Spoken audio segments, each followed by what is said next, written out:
only throwing fastballs, eventually you're going to get caught up upon and you're going to be taken for a ride, as Freddie Freeman has been doing to the Yankees, unfortunately, for some people literally watching. just about to say, there's no way you're trying to make a baseball reference right now because you should be miserable.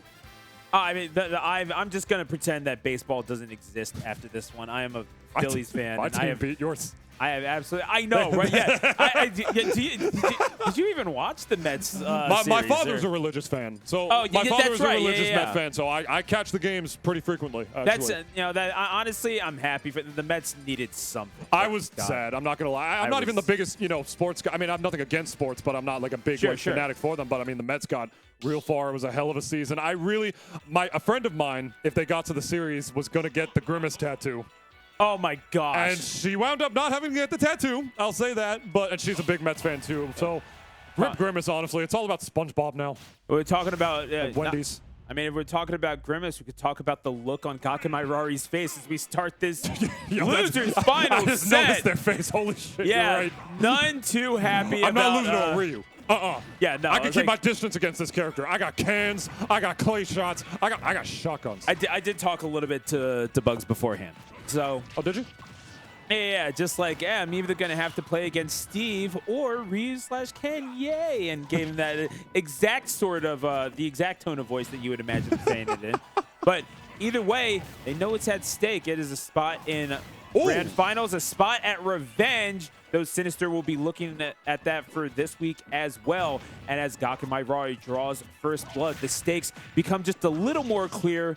But even then, stakes are clear enough already. And in Synnister, winner goes on, loser goes home. And with the way that GOCK and RARI is playing right now, it's looking like that winner might very well, in fact, be them, as we got beautiful SDI on the way back up. I was going to say, that's the kind of stuff you have to do against Duck Hunt and Disadvantage in this matchup because, one thing Ryu loves to do in Disadvantage, focus. What beats focus? Multi-hits. Who has one of the best anti-air multi-hits in this game that also kills? That is a very good point, Nintunis. But and there we go. GOCK and RARI right now making Synnister shake their head in disbelief as he's just going to pile on even more damage. Not able to get anything. That SDI is crazy. And Synnister knows that SDI is crazy because Synnister knows that's his only option, like the win con of his disadvantage, if that makes any sense, because focus is off the table. Yeah. The quote unquote carry of Ryu is in disadvantage is gone, so I have to just pop out, not able to do it at that percent. And the rough part about this matchup, Stu, it's not even just the up air as a multi-hit, it's F smash, it's up smash, it's down smash. It's not even just those. It's also just linking can into any of Duck Hunt's aerials, which is something Duck Hunt does to every character regardless. That counts as a multi-hit if you do that fast enough. No. I thought, no, wait. Okay, Synnister got that. You saw a little bit of a smile being cracked, but still, you have to recover against Duck Hunt. It's never a free pass. You're going to avoid the ignominy of a JV3. But how much more can you possibly get? You're at 164. Every single hit has to be just a big old chunk of damage, and you're going to get no more from that. It is going to be a back air that finishes the affairs of game number one as GOCK and RARI goes up 1-0 to start this losers finals clip. I love all of that. I love the usage of multi-hits. I love the usage of the can into the forward airs. I love just like the pure stage control. I love just being able to pick apart Ryu in disadvantage, which is not something every character can do if they don't have an easy enough multi-hit. Just, it becomes a neutral that you have to respect so much more, and Duck Hunt just doesn't give a damn. They really don't. Not even just as far as like keeping Ryu in the air and also being able to kill and just break through focus with the up air. It's also a matter of just stage control in general. Like so many characters, if they don't have a solid multi-hit, or if they're more of like a CQC, like in the beef, rush down, or just, mix up mash type of character, like your Marios, your Luigis, just any character without disjoints that has to actually like go in and fight Ryu, it's terrifying because up close he's better than you are. Duck Hunt not only has the range to be able to deal with that from a solid mid-range with Can, also has up air to be able to deal with, why is it blanking on me all of a sudden, the down B? I just said the name of it like a million times. The focus. Yeah, focus. Yeah, I don't know why that blanked. Again, I'm old. Yeah, and so it goes. Hey, they say the mind's the second thing to go. Yeah, it is. It's also just a matter of pure stage control, which is not something every character can get as easily as Duck Hunt does against a character like Ryu. But as I say that, going to get that Tatsumaki in the corner right there, that is a big, beefy hitbox. Definitely going to do it against Duck Hunt. You want to talk about like neutral control? Ryu at least has Duck Hunt beat in terms of raw power, I should say. But how much is that going to matter if they just don't let you play the game?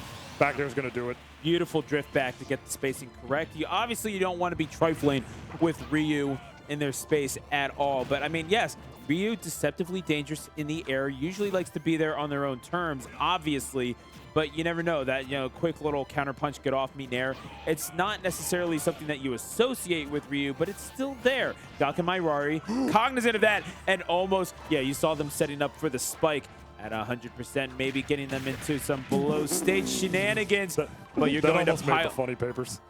Oh my goodness! No, like the living comic strip that is Duck Hunt. That shit would have been right next to Garfield. Oh my God! My! Duffs! Oh no! From the comic strip to the homicide on the front page. That is Synnister. I don't even need the Tims. I'll kick you with the bare feet. Oh my goodness! That's just how. Fuck New York. No, dead ass. Oh man! I don't even need the Tims. Get yourself back over that bridge now! Now! Synnister with authority. What the Shoryuken at the ledge? You want to make my life hell trying to get back to the stage? Oh, I can do that several fold. 1-all in losers final. Not even seeded to make the top 8 of this bracket. This is seed number 11 going up against the third Stu. Beautiful stuff on the part of Synnister right here. This is what I'm talking about. You do such a good job keeping Ryu out, like I spent so much of the set talking about. But as I was saying, once Ryu's in, it's the same as anything other matchup that he has. He still kills you at unholy percents. He still gets really raw combos on you. He can still keep a good mid-range himself with Hadouken, which he has 3 different powers and speeds that he can do at. Yeah. No, I mean, it's just an insane sight. You saw him just never mind the chin check at the very end. You saw, I saw that, yeah. Again, just, massive amounts of damage being piled up. And you cannot get a much more authoritative victory than that, especially in response to what we just witnessed in game number 1, where GOCK and RARI, you saw the advantages that that Duck Hunt had inherently in this matchup. You saw a brilliant adaptation from Synnister. But what do you think the key was to get that going as we have the opening proceedings of this game 3 playing out, as Synnister is in triple digits and gets taken off of the top? GOCK and RARI making some adjustments of their own there. I would, to answer your question, I would say it's taking advantage of your terrain.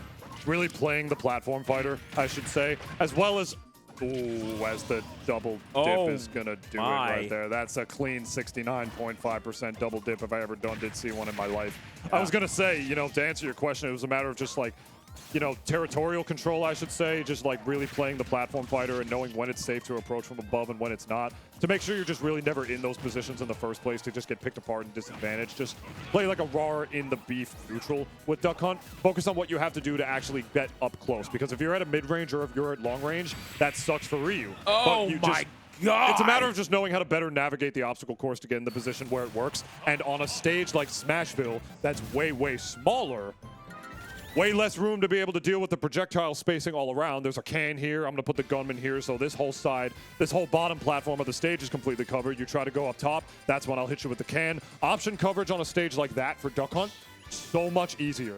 And I think GOCK and RARI recognize that after game 2. I need less room. I need to give Ryu less room to breathe, less room to run away, more room where I can be the one to overwhelm him. When I would argue that at a lower level of play, you would think it would really be the opposite. That would be the case. I need a bigger stage to get away from Ryu. Not so.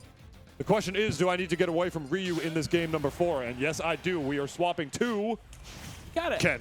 I mean, you just got to give it to Bugs, though. She's been doing some absolutely remarkable work. She's just a disgusting-ass player. She's just so good at the game. Yeah. No, and the understanding of this character, not only that, but going through the bother of learning icy stuff on top of that. Yeah, and mixing. Screw that.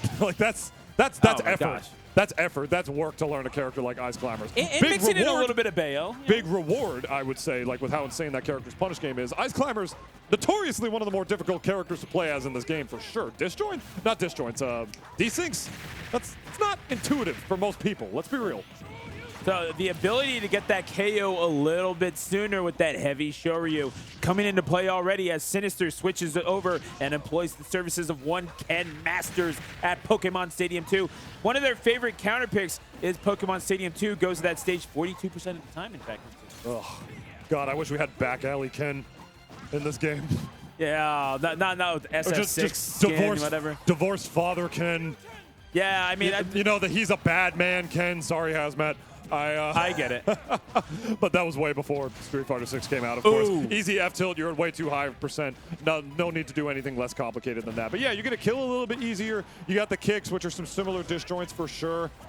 You know, I don't know how much more difference that's gonna make. I mean, I know maybe those early kills will really do it, but I feel like you were killing pretty early with Ryu regardless. So I feel like this has to be like some sort of mobility thing. I'm having a hard time placing why we're switching to Ken here. What do you think, Stu? I mean, you obviously just want to play a little bit more of a complete game. Obviously, with Ryu, it's a little high risk, high reward. I mean, there's a lot of inspiration taken from Third Strike for a lot of these characters, and they play similarly. I mean, Ken maybe a little bit more well-rounded, but Ryu hits heavy, takes heavy damage. You don't want to be taking heavy anything off of Duck Hunt because anything that you're getting, I mean, if it is a mobility issue, then that's going to hurt you against Duck Hunt because, I mean, if those of you who have watched old Philly sets might remember a gentleman by the name of Sparky number 25 playing this character and basically just turned it into a bullet hell where you're camping behind every single thing, and this is the supposedly optimal way to do it, but you got turned around. The Hadouken going into the face of the Desperado going to be made to pay for it, perhaps. It is going to be the tilt that winds up taking the stock off of Synnister there. GOCK and my RARI has Synnister down to their tournament stock and one stock away from a shot at revenge against Jacqueline Grants. That sucks to see a whiff go down like that. That's you taking your win condition away from yourself. You know, that's very unfortunate to see.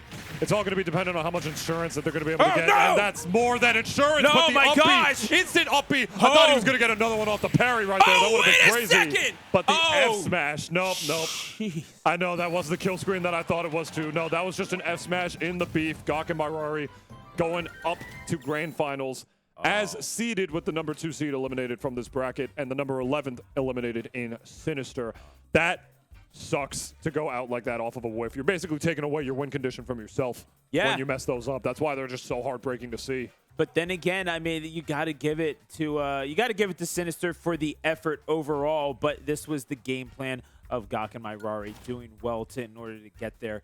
And Synnister did, again, got the victory, and that was just impressive in of itself, what we saw at the ledge, being able to take that stock and avoid the JV3. But we knew that the writing was on the wall in game number 1, and I mean, just the messages that was sent in games number 3 and 4. Yeah, that's just GOCK and my RARI. That's what she does. She's not Synnister, but she is downright valiant. I couldn't have said that better myself if I tried, my friend. Yeah, do not take me to a small stage ever again. Do not waste that. And if you're going to take me to a big one, you better make sure your inputs are on par. Let's take a look at this Smashville game yet again. Was already up a stock here before. And just off of one can in the bad spot, able to get a clay shot. That's a 1, 2, 3, and a 4 right there to be able to get that double dare. Trying again on the fourth game, I should say, but Ken Master is able to get that up B with a slight disjoint out a little bit earlier. Up smash, multi-hit, even if you were in the air and you were focusing, that wasn't going to be able to do it right there. Bigger stage, different character, sort of, game number 4. It didn't spell that much of a difference, unfortunately, as even though with that increased kill power, it's not going to matter if you're just not connecting all your hits. But we'll take a look at this play again. Just the good tech and the parry immediately off of the nair. Ugh. See, that is why parrying is such a weird mechanic in this game, because I feel like it's not that effective against projectiles because it doesn't reflect projectiles. Only up close will it be able to do anything like that, because that was a parry that That was a parry that like Fawn was able to immediately jump out of, or like just get a nair out of instead, and still be in an advantageous position, despite Ken Masters being the one who saw what you were going to do and was parrying the hitbox on the way